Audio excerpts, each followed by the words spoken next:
وَلَقَدْ يَسَّرْنَا الْقُرْآنَ لِلذِّكْرِ فَهَلْ مِن مُّدَّكِرٍ۔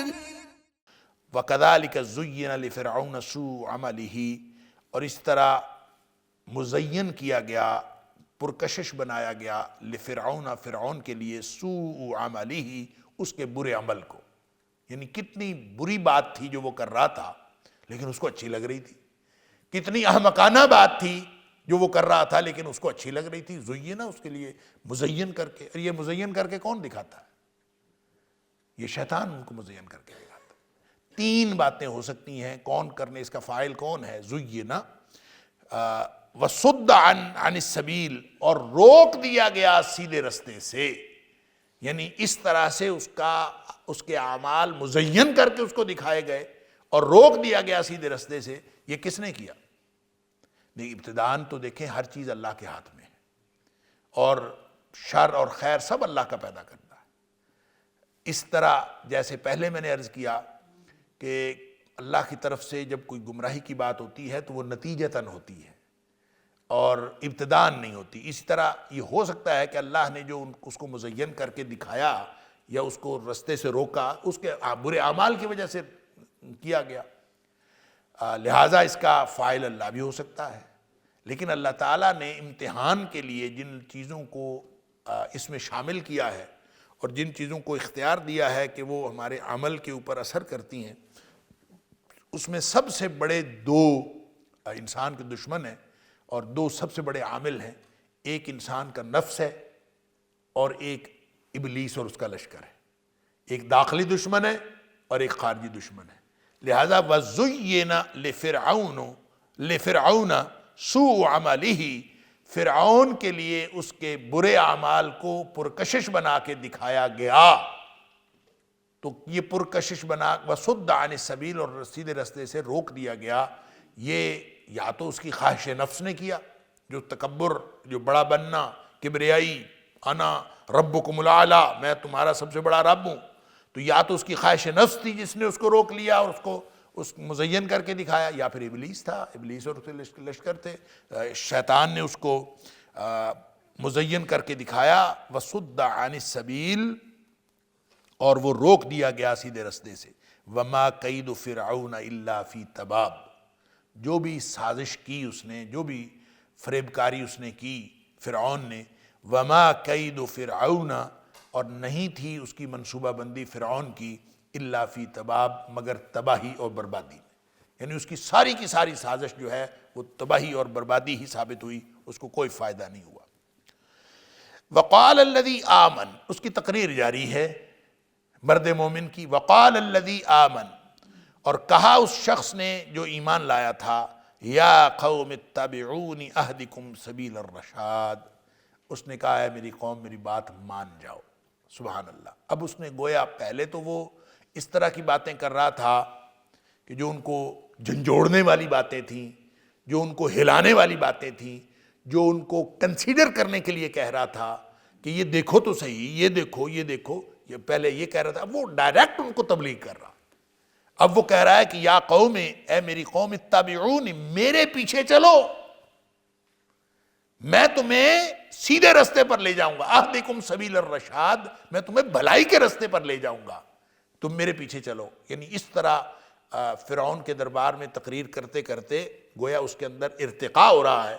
پہلے بہت محتاط انداز میں انہوں نے گفتگو شروع کی، پھر بہت دلیری کے ساتھ، جلال کے ساتھ، پرجلال انداز میں ان کو ڈرایا، اور پھر ڈرانے کے بعد اب بالکل کلیئر کٹ ان کو تبلیغ کے اوپر کہ تم میری بات مان جاؤ، اہدکم سبیل الرشاد، میں تمہیں سیدھے رستے کی ہدایت دیتا ہوں، سیدھے رستے پر لے جاؤں گا۔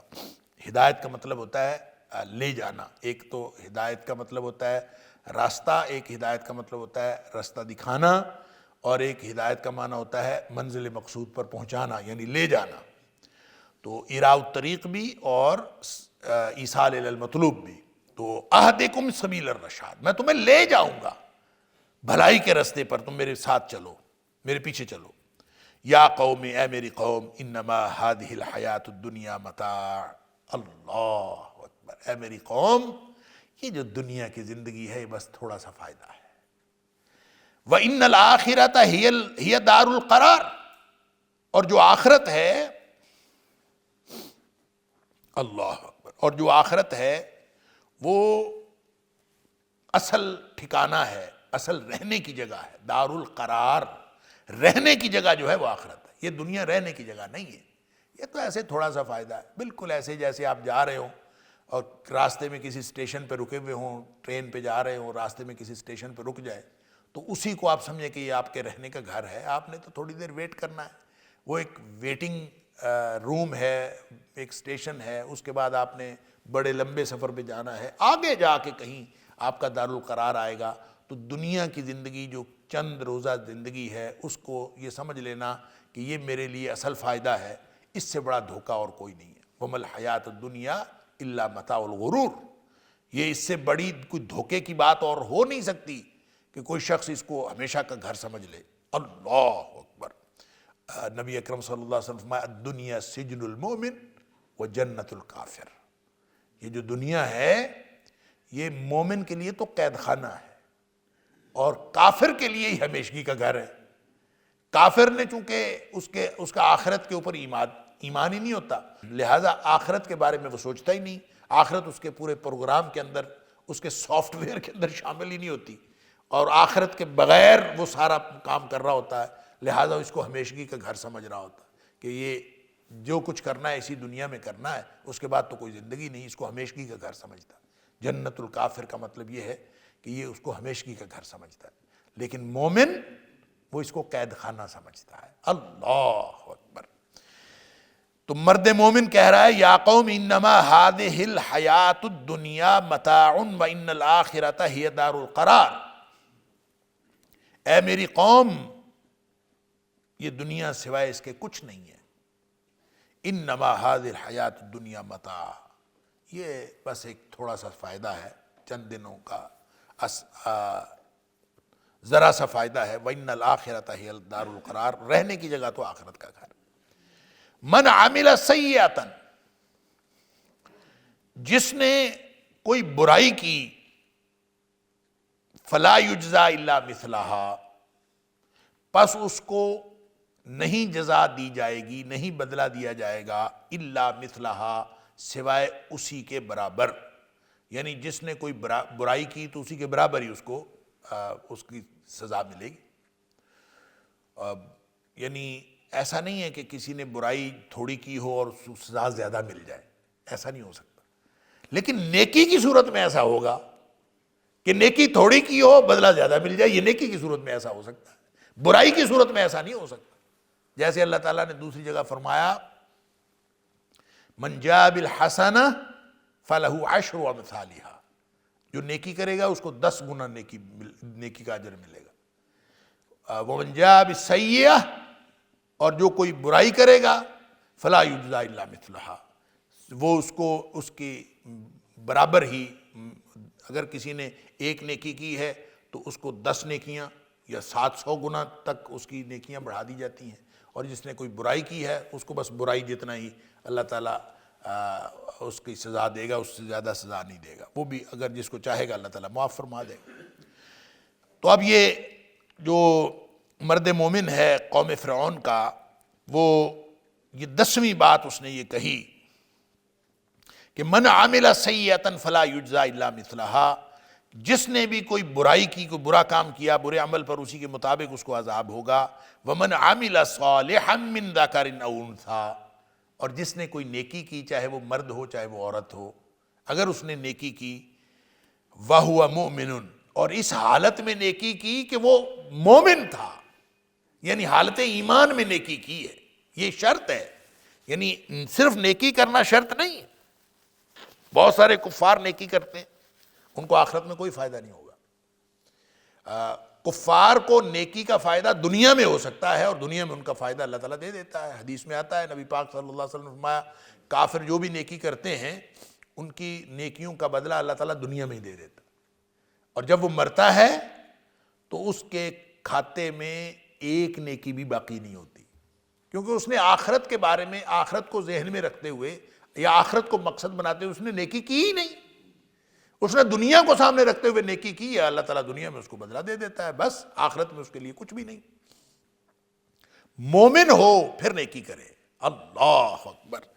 وَمَنْ عَمِلَ صَالِحًا مِّن ذَكَرٍ أَوْ أُنثَىٰ وَهُوَ مُؤْمِنٌ، جو بھی نیکی کرے۔ اب ایک تو دیکھیں شرط ہے صالح عمل کرے، اور دوسری شرط ہے وَهُوَ مُؤْمِنٌ، اور حالت ایمان میں کرے۔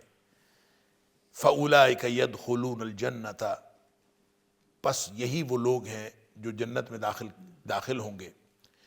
یرزقون فیہا بغیر حساب، اور اس میں یہ رزق دیے جائیں گے بغیر حساب کتاب کے۔ ان کا حساب کتاب یہ نہیں ہوگا کہ اتنی نیکی کی تھی بس اتنا ہی ملے گا، نہیں، یہ بغیر حساب کتاب کے نیکی کا جو اجر ہے وہ بغیر حساب کتاب کے۔ البتہ جو برائی ہے وہ جتنی برائی ہے اتنی سزا ہے، برائی کی سزا اس کی برائی سے زیادہ نہیں ہے، البتہ نیکی کی جو جزا ہے وہ بہت زیادہ ہے۔ تو دو شرائط ہیں، من صالح ومن عامل صالحا، ایک تو عمل صالح ہو۔ عمل صالح کون سا ہوتا ہے؟ عمل صالح وہ ہوتا ہے جس میں دو شرائط پائی جائے۔ ایک شرط یہ ہو کہ وہ عمل خالص اللہ کے لیے ہو، اور دوسری شرط یہ ہو کہ وہ نبی اکرم صلی اللہ علیہ وسلم کے بتائے ہوئے طریقے کے مطابق ہو۔ اگر یہ دو شرائط اس میں پائی جائیں تو وہ صالح عمل ہوتا ہے، وہ حسن عمل ہوتا ہے۔ لِيَبْلُوَكُمْ أَيُّكُمْ أَحْسَنُ عَمَلًا، اللہ نے اس امتحان کے لیے ہمیں پیدا کیا تاکہ تم میں سے پتہ کیا جائے کون اچھے عمل کرنے والا۔ اچھا عمل، صالح عمل کون سا؟ جس میں دو شرائط پائی۔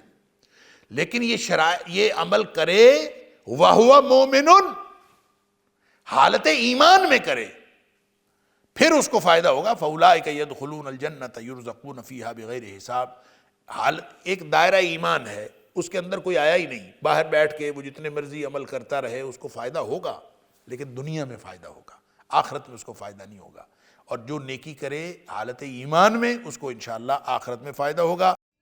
وَلَقَدْ يَسَّرْنَا الْقُرْآنَ لِلذِّكْرِ فَهَلْ مِن مُّدَّكِرٍ وَلَقَدْ يَسَّرْنَا الْقُرْآنَ لِلذِّكْرِ فَهَلْ مِن مُّدَّكِرٍ فَأُولَٰئِكَ يَدْخُلُونَ الْجَنَّةَ، بس یہ وہ لوگ ہیں جو جنت میں داخل ہوں گے۔ یرزقون، اور رزق دیے جائیں گے فیہا، اس میں بغیر حساب، بغیر حساب کتاب کے۔ وَيَا قَوْمِ، اور میری قوم، یعنی پہلے یا قوم کہہ رہا ہے، یہاں وَيَا قوم کہہ رہا ہے، یعنی اور میری قوم، ایک اور بات بھی سن لو، یعنی ایک اور پہلو وہ بتانا چاہتا ہے۔ وَيَا قوم، اور میری قوم، مَا لِي أَدْعُوكُمْ إِلَى النَّجَاةِ، کبھی دیکھو تو صحیح مجھے کیا ہے، میں تمہیں نجات کی طرف بلا رہا، وَتَدْعُونَنِي إِلَى النَّارِ، تم مجھے جہنم کی طرف بلا رہے ہو، تم آگ کی طرف بلا رہے ہو، میں تمہیں نجات کی طرف بلا رہا ہوں۔ کبھی اس پہلو پہ غور کیا ہے؟ وَيَا قوم، یہ جو واو ہے، یعنی پیچھے ساری جگہوں پہ یا قوم، یہاں وَيَا قوم ہے، گویا اس نے ایک اور پہلو کی طرف توجہ دلاتے ہوئے یہ کہا، اور میری قوم یہ بھی تو دیکھو، مَا لِي أَدْعُوكُمْ إِلَى النَّجَاةِ، مجھے کیا ہے، آخر مجھے کوئی مسئلہ ہے نا، میں کوئی فائدہ لینا چاہتا ہوں۔ یہ وہی بات ہے جو انبیاء کہتے رہے کہ ہم تو تم سے کوئی اجر نہیں مانگتے، کچھ نہیں مانگتے، تو کبھی یہی غور کر لو کہ مجھے کیا ہے، میں کیوں تمہیں بلا رہا ہوں۔ مَا لِي أَدْعُوكُمْ إِلَى النَّجَاةِ، میں تمہیں نجات کی طرف بلاتا ہوں، وَتَدْعُونَنِي إِلَى النَّارِ، اور تم مجھے جہنم کی طرف بلاتے ہو۔ اللہ اکبر، یہ 11ویں بات ہے جو مرد مومن نے کی۔ تدعوننی، اب اس کی جہنم کی طرف کس طرح بلاتے ہو اس کی وضاحت ہے۔ تدعوننی لأکفر باللہ واشرک بہ ما لیس لی بہ علم۔ اللہ اکبر، تم مجھے بلاتے ہو لأکفر باللہ، تاکہ میں کفر کروں اللہ کے ساتھ، واشرک بہ ما لیس لی بہ علم، اور میں اس کے ساتھ شرک کروں جس چیز کا میرے پاس کوئی علم نہیں ہے، کوئی دلیل نہیں ہے۔ شرک ہمیشہ بے دلیل ہوتا ہے، اس کی نہ کوئی علمی دلیل ہوتی ہے، نہ کوئی تاریخی دلیل ہوتی ہے، کوئی دلیل نہیں ہوتی۔ ما لیس لی بہ علم، جس کا میرے پاس کوئی علم نہیں ہے تم مجھے اس کے ساتھ شرک کرنے کو کہتے ہو۔ وَأَنَا أَدْعُوكُمْ إِلَى الْعَزِيزِ الْغَفَّارِ، یہ ہے وہ کمپیریزن جو اس نے پچھلی آیت میں کیا تھا، اور اب اس آیت میں اللہ کریم نے اس کی وضاحت فرمائی ہے کہ تدعوننی لیکفر باللہ واشرک بہ ما لیس لی بہ علم، تم مجھے بلاتے ہو کہ تاکہ میں اللہ کے ساتھ کفر کروں اور شرک کروں اس کے ساتھ، ما لیس لی بہ علم، جس کا میرے پاس کوئی علم نہیں ہے، وانا ادعوکم، اور میں تمہیں بلاتا ہوں الی العزیز الغفار، غلبے والے اور بخشنے والے رب کی طرف، سبحان اللہ، میں اس کی طرف بلاتا ہوں۔ لا جرم، کوئی شک نہیں ہے، اللہ، حق بات یہ ہے، حقیقت یہ ہے، انما تدعوننی الیہ لیس لہ دعوت فی الدنیا ولا فی الآخرہ، تم مجھے جس طرف بلا رہے ہو نا، انما تدعوننی الیہ لیس لہ دعوت فی الدنیا ولا فی الآخرہ، تم جس طرف مجھے بلا رہے ہو اس کے لیے نہ دنیا میں کوئی پکارنا ہے نہ آخرت میں کوئی پکارنا ہے، لیس لہ دعوت، اس کے لیے کوئی دعوت نہیں ہے۔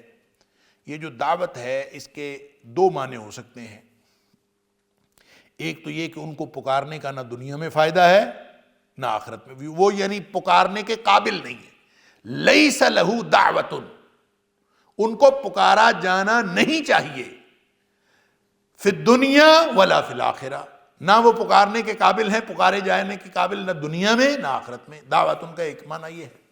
دوسرا معنی اس کا یہ بھی ہو سکتا ہے، دعویٰ کا مطلب دعویٰ ہے، پکار ہے، یا دعویٰ سے مراد وہ دعویٰ بھی ہے جس کو ہم اردو میں بھی دعوے کے طور پر ہم استعمال کرتے ہیں، تو ان کا تو کوئی دعویٰ نہیں تھا، یعنی وہ مدعی نہیں تھے، لیس لہ دعوت فی الدنیا ولا فی الآخرہ، انہوں نے تو کوئی دعویٰ نہیں کیا کہ ہمیں پکارو، جن کو دنیا میں پکارا گیا، جن کو آخرت میں پکارا گیا، جن کو تم دنیا میں پکارتے ہو، انما تدعو، انما لا جرم، اس بات میں کوئی شک نہیں ہے، انما تدعوننی، یہ کہ تم جس کو پکار رہے ہو، الیہ، اس کی طرف، لیس لہ دعوت فی الدنیا ولا فی الآخرہ، نہ تو دنیا میں ان کا کوئی دعویٰ تھا، یعنی وہ اس بات کے مدعی نہیں تھے کہ ہمیں پکارا جائے، ولا فی الآخرہ، اور نہ وہ آخرت میں مدعی ہوں گے کہ ہمیں پکارا جائے، یعنی جن کو تم پکار رہے ہو ان کا تو کوئی دعویٰ نہیں تھا، نہ دعویٰ ہے نہ ہوگا، نہ وہ قیامت والے دن دعویٰ کرے کہ ہم پکارے جانے کے قابل تھے، تم نے یہاں ان کو پکارا۔ وَأَنَّ مَرَدَّنَا إِلَى اللَّهِ، اور یہ کہ ہمارا لوٹنا جو ہے وہ اللہ کی طرف ہے، اللہ کی طرف ہم نے لوٹ کر جانا ہے۔ وَأَنَّ الْمُسْرِفِينَ هُمْ أَصْحَابُ النَّارِ، اور وہ جو حد سے بڑھنے والے ہیں وہ جہنم والے ہیں، وہ جہنم میں جائیں گے۔ وَأَنَّ الْمُسْرِفِينَ، یہ پھر ایک دفعہ یعنی اسراف کی بات دو دفعہ پہلے آ چکی ہے کہ جو مسرف ہے وہ جہنم میں جائے گا، یہاں پھر اللہ تعالیٰ نے اس کو دہرایا ہے مرد مومن کی زبان سے، وَأَنَّ الْمُسْرِفِينَ، بے شک جو مسرفین حد سے بڑھنے والے ہیں، ہم اصحاب النار، وہ ہیں جہنم والے، آگ والے، وہ آگ میں جائیں گے۔ گویا لیس لہ دعوت فی الدنیا ولا فی الآخرہ کا مطلب یہ ہوگا کہ ایک تو یہ کہ ان کا نہ دنیا میں پکارنے کا کوئی فائدہ نہ آخرت میں پکارنے کا کوئی فائدہ، لیس لہ دعوت، ایک اس کا ترجمہ یہ ہو سکتا ہے، جیسے اللہ کریم نے دوسری جگہ پہ قرآن میں فرمایا کہ ان تدعوہم لا یسمعوا دعاءکم، اگر تم ان کو پکارو بھی وہ تمہاری پکار کا کوئی جواب نہیں دے سکتے، کوئی سن نہیں سکتے، ولو سمعوا، پہلی تو بات ہے وہ سن نہیں سکتے، دوسری بات یہ ہے کہ ولو سمعوا، اگر وہ سن بھی لیں، مستجابوا لکم، تو وہ تمہیں جواب نہیں دے سکتے، تو ایسی چیز کو کیوں پکارتے ہو؟ چاہے پتھروں کو پکارو، چاہے مورتیوں کو پکارو، چاہے جس چیز کو بھی پکارو، اس کو پکارو جس نے، دیکھیں ایک پکارنا وہ ہوتا ہے جو تحت الاسباب ہوتا ہے، تحت الاسباب کسی کو پکارنا، آپ سب میرے سامنے بیٹھے ہوئے ہیں، آپ مجھے پکاریں، میں آپ کو پکاروں، ہم گھر میں ایک دوسرے کو پکارتے ہیں، اور ایک دوسرے سے بات کرنے کے لیے ایک دوسرے کو پکارتے ہیں، تو کوئی بھی کسی بھی طرح کی آواز دینا، کسی بھی طرح کا پکارنا تحت الاسباب، اس کا شرک کے ساتھ کوئی تعلق نہیں ہے۔ شرک کے ساتھ تعلق ہے فوق الاسباب پکارنا، اسباب نہیں ہے، تو میں اس کو پکارتا جاؤں، نہ وہ سن سکتا ہے نہ وہ میری بات سنتا ہے، اگر وہ سن بھی لے تو وہ جواب نہیں دے سکتا، میں اس کو پکاروں چاہے وہ پتھر کی مورتی ہو، چاہے وہ کوئی درخت ہو، میں کسی کو پکارتا جاؤں، میں پہلی تو بات ہے وہ سن نہیں سکتے، اور سن بھی لے تو وہ جواب نہیں دے سکتے۔ یہ پکارنا شرک ہے، یعنی ہر وہ پکار جو فوق الاسباب ہے، اور یہ سمجھنا ہاں اسباب کے تحت ہو۔ مثلا کوئی شخص امریکہ بیٹھا ہے اور میں یہاں بیٹھا شور مچاتا جاؤں، یا فلاں میری بات سنو، تو وہ کیسے سن سکتا ہے؟ وہ تو نہیں سن سکتا۔ ہاں اگر سبب ہو، سبب سے مراد کیا ہے؟ کوئی بھی سبب جو اللہ تعالیٰ نے اسباب پیدا کیے ہیں اس میں سے کوئی سبب ہو، یعنی آپ ٹیلی فون لائن پہ ہوں، آج کل انٹرنیٹ ہے، آج کل بہت سارے ذرائع ہیں، آپ اگر کسی سبب کے ذریعے سے اس کو پکار رہے ہیں، یعنی اس کو پہلے کال ملاتے ہیں، وہ کال اس تک پہنچتی ہے، پھر کنیکٹ ہو جاتا ہے، کنیکٹ ہونے کے بعد آپ دیکھیں کنیکٹ نہیں ہوا، آپ نے کنیکٹ کیا، کنیکٹ نہیں ہوا، آپ شور مچاتے جائیں، ہیلو ہیلو، آواز کیوں نہیں آتی، کیوں نہیں بات، وہ کنیکٹ ہی نہیں ہوا، وہ سبب ہی نہیں ہے۔ اگر سبب ہوگا تو پھر آپ اس سے بات کر سکتے ہیں، پھر آپ کی تحت الاسباب اس کے ساتھ گفتگو ہو گئی، وہ امریکہ میں بیٹھا ہے، وہ ساؤتھ کوریا میں بیٹھا ہے، وہ جہاں وہ دنیا کے کسی کونے میں بیٹھا ہے، آپ اس کے ساتھ بیٹھ کے انٹرنیٹ کے اوپر بات کر سکتے ہیں، ٹیلی فون لائن پہ بات کر سکتے ہیں، بات ہو گئی، دیکھ بھی سکتے ہیں، یہ سبب ہے۔ اور جب یہ اسباب نہیں تھے تو کوئی شخص یہ دعویٰ کرے کہ مجھے پکارا جائے تو بھی اس کا یہ دعویٰ شرک پر مبنی دعویٰ ہے، اور جو جس کو پکارے فوق الاسباب وہ بھی شرک پر مبنی عمل ہے جو کوئی شخص یہ کرے۔ اللہ اکبر۔ لہذا لیس لہ دعوت فی الدنیا ولا فی الآخرہ، نہ دنیا میں نہ آخرت میں۔ اللہ اکبر۔ اور وہ نہ پکارے جانے کے لائق تھے، نہ ان کو پکارا جانا چاہیے، اور اگر وہ سن بھی لیں تو پہلی تو بات وہ سنتے نہیں، سن بھی لیں تو وہ جواب نہیں دے سکتے۔ تو فوق الاسباب جو ہے سوائے اللہ کے کسی اور کو نہیں پکارا جا سکتا، یہ ہے خالص توحید۔ اللہ کے علاوہ فوق الاسباب کسی کو پکارا نہیں جا سکتا۔ لہذا یہ جو کہنا ہے لیس لہ دعوت فی الدنیا ولا فی الآخرہ، ان کے لیے وہ لائق، وہ پکارے جانے کے لائق نہیں ہیں، نہ دنیا میں نہ آخرت میں، یا ان کا کوئی دعویٰ نہیں ہے ایسا۔ یہ دونوں صورتوں میں اس کا ترجمہ درست ہے۔ وَأَنَّ مَرَدَّنَا إِلَى اللَّهِ، اور ہمارا لوٹ کر جانا ہے اللہ کی طرف۔ وَأَنَّ الْمُسْرِفِينَ هُمْ أَصْحَابُ النَّارِ، اور جو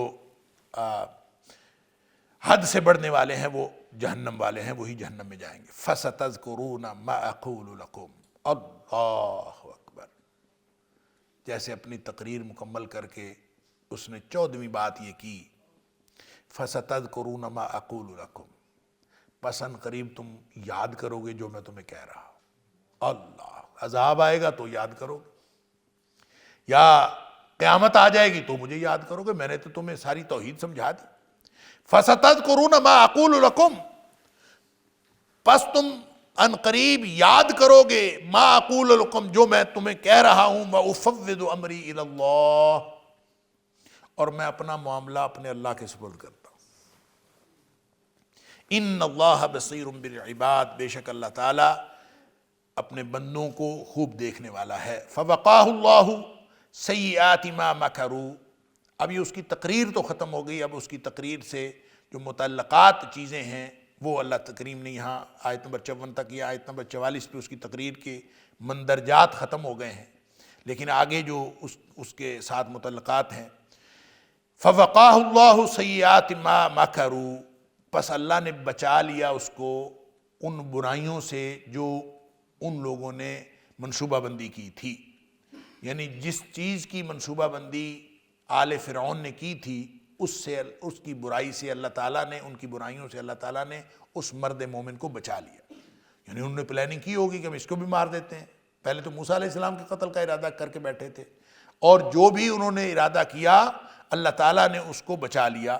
وَحَاقَ بِآلِ فِرْعَوْنَ سُوءُ الْعَذَابِ، اور گھیر لیا آل فرعون کو بہت برے عذاب نے، یعنی وہ اس کے بعد جو ہے وہ غرق ہو گئے، آل فرعون سارے کے سارے غرق ہو گئے، لیکن مرد مومن کو اللہ تعالیٰ نے بچا لیا۔ النَّارُ يُعْرَضُونَ عَلَيْهَا غُدُوًّا وَعَشِيًّا، وہ جو برے عذاب میں گھیر لیے گئے، وحاق بآل فرعون سوء العذاب، ان کو برے عذاب نے گھیر لیا۔ النار یعرضون، وہ برا عذاب کیا ہے؟ یعنی بظاہر تو وہ سمندر میں غرق ہوئے ہیں، تو سمندر میں غرق ہونے کے بعد اب ان کا آگے صورتحال کیا ہے؟ النار، آگ ہے، آگ۔ وَلَقَدْ يَسَّرْنَا الْقُرْآنَ لِلذِّكْرِ فَهَلْ مِن مُّدَّكِرٍ وَلَقَدْ يَسَّرْنَا الْقُرْآنَ لِلذِّكْرِ فَهَلْ مِن مُّدَّكِرٍ یعرضون علیہا غدوا وعشیا، اس کے اوپر پیش کیے جاتے ہیں صبح بھی اور شام بھی، یعنی صبح و شام ان کو آگ جو ہے وہ پہنچتی ہے، وہ آگ کے اوپر پیش کیے جاتے ہیں۔ وَيَوْمَ تَقُومُ السَّاعَةُ، اور جس دن قیامت قائم ہوگی، أَدْخِلُوا آلَ فِرْعَوْنَ أَشَدَّ الْعَذَابِ، داخل ہو جاؤ اے فرعون کی اولاد، اے آل فرعون، اشد العذاب، زیادہ سخت عذاب میں۔ یعنی اس دن یہ کہا جائے گا، جب قیامت قائم ہوگی تو اس دن ان کو کہا جائے گا کہ اے آل فرعون، زیادہ سخت عذاب میں تم داخل ہو جاؤ۔ تو اس کا مطلب یہ ہے کہ زیادہ سخت عذاب قیامت والے دن ہے۔ تو یہ جو عذاب ہے، النار یعرضون علیہا غدوا وعشیا، یہ کہاں ہو رہا ہے عذاب؟ کہ یہ جو صبح و شام وہ آگ پر پیش کیے جاتے ہیں، یہ کہاں ہو رہا ہے؟ ظاہر ہے یہ عالم برزخ میں ہو رہا ہے، یہ قیامت قائم ہونے سے پہلے ہو رہا ہے۔ اور قیامت قائم ہونے سے پہلے وہ کہاں ہیں؟ عالم برزخ میں ہیں۔ ان کی قبر بنی یا نہیں بنی، وہ چاہے قبر میں ہیں، چاہے وہ کسی جگہ جلا دیے گئے، چاہے وہ ڈبو دیے جائے، چاہے ختم کر دیے گئے، عالم برزخ میں جو بھی ان کی صورتحال ہے وہ ان کو عذاب ہو رہا ہے۔ اور یہ وہ عذاب ہے عالم برزخ کا، یا عذاب قبر، جس کی احادیث کے اندر تفصیل آئی ہے کہ ہر شخص کو جو قبر کے اندر جو ہے وہ اس کی صورتحال پیش کی جاتی ہے۔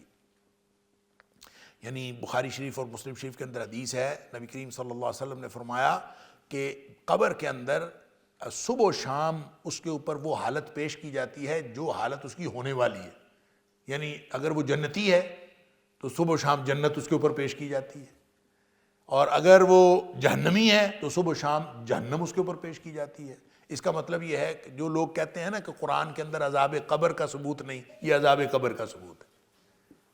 اما عائشہ صدیقہ رضی اللہ تعالیٰ عنہا نے نبی اکرم صلی اللہ علیہ وسلم سے پوچھا تھا عذاب قبر کے بارے میں کہ کیا قبر میں بھی عذاب ہوگا؟ نبی پاک صلی اللہ علیہ وسلم فرمایا نعم عذاب القبر حق، قبر کا عذاب جو ہے وہ حق ہے، یعنی بالکل صحیح بات ہے کہ قبر کے اندر بھی عذاب ہوگا۔ اب جو لوگ حدیث کو نہیں مانتے وہ کہتے ہیں جو قرآن میں تو عذاب قبر ہے ہی نہیں، قرآن میں تو عذاب قبر کا ذکر ہی نہیں۔ یہ دیکھیں یہ کیا ہے، النار یعرضون علیہا غدوا وعشیا، آگ ہے جس پر وہ صبح و شام پیش کیے جاتے ہیں، یعنی صبح و شام ان کو آگ چھوتی ہے۔ اب یہ عالم برزخ میں عذاب قبر کا ہی تو عذاب ہے، یہ عذاب قبر ہی تو ہے، اور کیا ہے، یہ قبر کا عذاب۔ وَيَوْمَ تَقُومُ السَّاعَةُ، اور جب قیامت قائم ہوگی، جس دن قیامت قائم ہوگی، اس دن تو کہا جائے گا کہ آل فرعون تم زیادہ سخت عذاب میں داخل ہو جاؤ، یعنی وہ زیادہ سخت عذاب بعد میں ہے۔ گویا جو قبر کے اندر عذاب ہے یہ دیباچہ ہے اس عذاب کا جو عذاب بعد میں ان کو ہونے والا۔ اسی طرح اگر کوئی جنتی ہے تو جنت، وہ جو قبر ہے وہ اس کی جنتی اعمال کی، جنتی جو اس کی صورتحال ہے اس کا دیباچہ ہوگا۔ اس لیے نبی پاک صلی اللہ علیہ وسلم نے فرمایا کہ صبح و شام اس کو جنتی کو جنت پیش کی جاتی ہے اور جہنمی کو جہنم پیش کی جاتی ہے۔ اور اسی طرح ایک حدیث کے اندر آتا ہے، ترمذی شریف کے اندر حدیث ہے، اگرچہ اس کی سند ضعیف ہے لیکن وہ اس مفہوم کو واضح کرتی ہے کہ نبی اکرم صلی اللہ علیہ وسلم نے فرمایا کہ جو قبر ہے حفرۃ من حفر النار اور روضۃ من ریاض الجنہ، یا تو جہنم کے گڑھوں میں سے ایک گڑھا ہے قبر، یا جہنم کے گڑھوں میں سے ایک گڑھا ہے، یا جنت کے باغوں میں سے ایک باغ ہے۔ اللہ تعالی ہم سب کی قبروں کو جنت کے باغ بنائے۔ اور یہ یہ عذاب قبر کا جو ثبوت ہے، صبح و شام وہ ان کو عذاب دیا جاتا ہے، تو صبح و شام عذاب کیا ہے؟ ظاہر ہے وہ قبر میں دیا جاتا ہے، یہ عذاب قبر کا قرآن کے اندر ثبوت ہے۔ وَإِذْ يَتَحَاجُّونَ فِي النَّارِ فَيَقُولُ الضُّعَفَاءُ لِلَّذِينَ اسْتَكْبَرُوا إِنَّا كُنَّا لَكُمْ تَبَعًا فَهَلْ أَنْتُمْ مُغْنُونَ عَنَّا نَصِيبًا مِّنَ النَّارِ۔ اور اس وقت کو یاد کرو جب وہ باہم جھگڑیں گے، یتحاجون فی النار، جہنم کے اندر وہ باہم جھگڑ رہے ہوں گے، اس وقت کو یاد کرو۔ اب یہ وہ جو حالات ہے جہنمیوں کی آہ و بقا اور آپس میں ان کا جہنمیوں کا جو معاملہ ہے، اس کو اللہ کریم نے بیان فرمایا ہے کہ یاد کرو اس وقت کو، یتحاجون فی النار، جب وہ جھگڑ رہے ہوں گے جہنم کے اندر، آگ کے اندر، فیقول الضعفاء، پس کمزور لوگ کہیں گے، للذین استکبروا، ان لوگوں سے جو متکبرین تھے، جو انہوں نے بڑا بننا چاہا، جو بڑے لوگ تھے، سردار ٹائپ لوگ، جو اب دنیا میں اپنے آپ کو بڑا سمجھتے تھے، وہ دنیاوی طور پر بڑا کہیں، وہ اقتدار کے اعتبار سے بڑا کہیں، وہ دولت کے اعتبار سے بڑا کہیں، یا انہوں نے روحانیت کا لبادہ اڑا ہوا ہو اور یہ اپنے آپ کو بڑا کہیں، جو بھی دنیا میں اپنے آپ کو بڑا کہتے تھے، جن کے پیچھے کمزور لوگ چلتے تھے، وہ قیامت والے دن کمزور لوگ ان بڑوں کو کہیں گے، انا کنا لکم تبعا، ہم تو تمہاری پیروی کرنے والے تھے، ہم تو تمہارے پیچھے چلتے تھے، تم نے جو کہا ہم نے دنیا میں وہ کیا۔ اب جہنم کے اندر جو ہے وہ تم بھی آئے ہوئے ہو، ہم بھی آئے ہوئے ہیں، ہم دنیا میں تمہارے کہنے پر لگے تھے، انا کنا لکم تبعا، ہم تو تمہاری پیروی کرتے تھے، فَهَلْ أَنْتُمْ مُغْنُونَ عَنَّا نَصِيبًا مِّنَ النَّارِ، پس کیا تم یہ کر سکتے ہو کہ تھوڑا سا آگ کا حصہ ہم سے دور ہٹا دو؟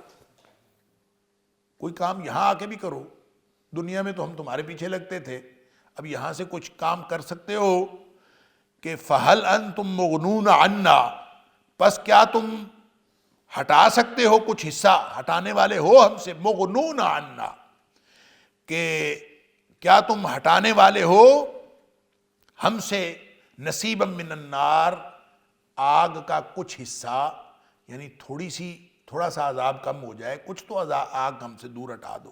قال الذین استکبروا، اور وہ جو بڑے ہیں، جو متکبرین ہیں، وہ کہیں گے انا کل فیہا، پس بے شک ہم سب اس آگ میں ہیں، اسی آگ میں تم ہو، اسی آگ میں ہم ہیں، ہم کیسے ہٹا سکتے ہیں، ہمارے پاس بھی آگ ہی آگ ہے، اس کے علاوہ کچھ نہیں ہے۔ قال الذین استکبروا، کہیں گے یہ جو بڑا بننے والے ہیں، انا کل فیہا، بے شک ہم سب اسی میں ہیں، ان اللہ قد حکم بین العباد، بے شک اللہ نے لوگوں کے درمیان فیصلہ کر دیا، اللہ کا فیصلہ ہو گیا ہے، اب کوئی کسی کا عذاب کم نہیں کر سکتا۔ اللہ اکبر، ان اللہ قد حکم بین العباد، بے شک اللہ نے یقیناً فیصلہ کر دیا ہے لوگوں کے درمیان۔ وقال الذین فی النار، اور جو لوگ آگ میں ہوں گے یہ سارے اجتماعی طور پر کہیں گے، لخزنۃ جہنم، جہنم کے دربانوں سے کہیں گے، اللہ، جو داروغے ہیں جہنم کے ان کو کہیں گے، ادعوا ربکم یخفف عنا یوما من العذاب، اللہ اکبر، وہ کہیں گے اپنے رب سے دعا کرو کہ ہم سے ایک دن کا عذاب یہ ہلکا کر دے، ایک دن کا عذاب اس کی کمی کر دے، باقی نہیں ختم ہوتا نہ ختم ہو، ایک دن کا عذاب کم ہو جائے، یخفف عنا یوما من العذاب، اللہ ہمارے عذاب میں سے ایک دن کی کمی کر دے، تم دعا کرو اپنے رب کے سامنے، اللہ اکبر۔ یہ جہنمی کہیں گے جہنم کے دربانوں سے، اور ان سے کہیں گے کہ اللہ سے دعا کرو، ادعوا ربکم، تم اپنے رب سے دعا کرو، یخفف عنا، کہ وہ کمی کر دے ہم سے، یومن، ایک دن کی، من العذاب، عذاب سے، اللہ اکبر۔ قالو، تو آگے سے کہیں گے، اولم تک تأتیکم رسلکم بالبینات، کیا تمہارے پاس، اولم تک تأتیکم رسلکم، تمہارے پاس تمہارے رسول نہیں آئے تھے، بالبینات، واضح نشانیاں لے کر، اولم تک تأتیکم، یہ تکن تھا اصل میں، تکن تأتیکم، نون گر گیا اس سے تاکو بن گیا، اکن سے نون گر جائے اکو بنتا ہے، یکن سے نون گر جائے یکو بنتا ہے، نکن سے نون گر جائے نکو بنتا ہے، اور یہ قرآن حکیم میں یہ سارے الفاظ کہیں نہ کہیں استعمال ہوئے۔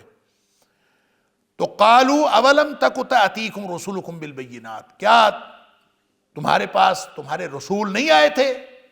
کیا مطلب؟ اللہ اکبر۔ مفسرین نے لکھا ہے کہ گویا ان کا جواب یہ ہوگا کہ ہم تو فرشتے ہیں، جہنم کے درمیان ہیں، دعا کرنا ہمارا کام نہیں ہے، دعا رسول کیا کرتے تھے۔ رسول تمہارے پاس نہیں آئے تھے، ان سے کرواتے دعا، ان کے پاس جاتے، تمہارے پاس ہمارے رسول نہیں آئے بالبینات، واضح نشانیاں لے کر؟ قالوا بلا، وہ کہیں گے آئے تو تھے۔ اللہ اکبر۔ قالوا فادعوا، پھر وہ فرشتے کہیں گے اب پھر تم خود ہی دعا کرو، اگر رسول آئے تھے، رسولوں کی بات تم نے نہیں مانی، جہنم سے تم نہیں بچے۔ اللہ اکبر۔ وہ جو سورہ ملک کے اندر اللہ تعالیٰ نے یہی مکالمہ وہاں بھی ذکر کیا ہے کہ تمہارے پاس کوئی ڈرانے والا نہیں آیا تھا؟ جہنم کے داروغے کہیں گے ان کو، قالوا بلا قد جاءنا نذیر، آیا تھا، اللہ اکبر، ڈرانے والا تو آیا تھا، ہم نے اس کی بات نہیں مانی۔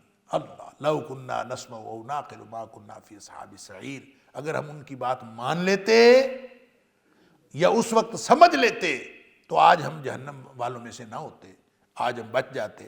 تو یہاں جب وہ فرشتوں سے کہیں گے کہ تم اللہ سے دعا کرو، وہ کہیں گے کہ رسول نہیں آئے تھے، وہ کہیں گے رسول تو آئے تھے، تو کہیں گے قالوا فادعوا، وہ کہیں گے اب خود ہی پکارو، خود ہی اللہ سے دعا کرو۔ وما دعاء الکافرین الا فی ضلال، اور کافروں کا جو پکارنا ہے، اللہ اکبر، وہ سوائے اس کے کچھ نہیں کہ وہ بیکار جائے گا۔ وما دعاء الکافرین، اور نہیں ہے کافروں کا پکارنا، الا فی ضلال، مگر بیکار، گمراہی میں یا بیکار، کوئی ضائع جائے گا، کوئی اس کا فائدہ نہیں ہوگا۔ اچھا، اس کا دو معنی ہیں، اس کا یہ بھی معنی ہے کہ وما دعاء الکافرین الا فی ضلال، کی قیامت والے دن جب وہ پکاریں گے تو ان کا پکارنا ضائع اور بیکار جائے گا، اور یہاں بھی دنیا میں رہتے ہوئے بھی کافر جس کو پکارتے ہیں وہ بیکار ہی ہے، اس لیے کہ وہ قیامت والے دن فائدہ نہیں دے گا۔ إن هذا القرآن يهدي للتي هي أقوم ويبشر المؤمنين الذين يعملون الصالحات أن لهم أجرا كبيرا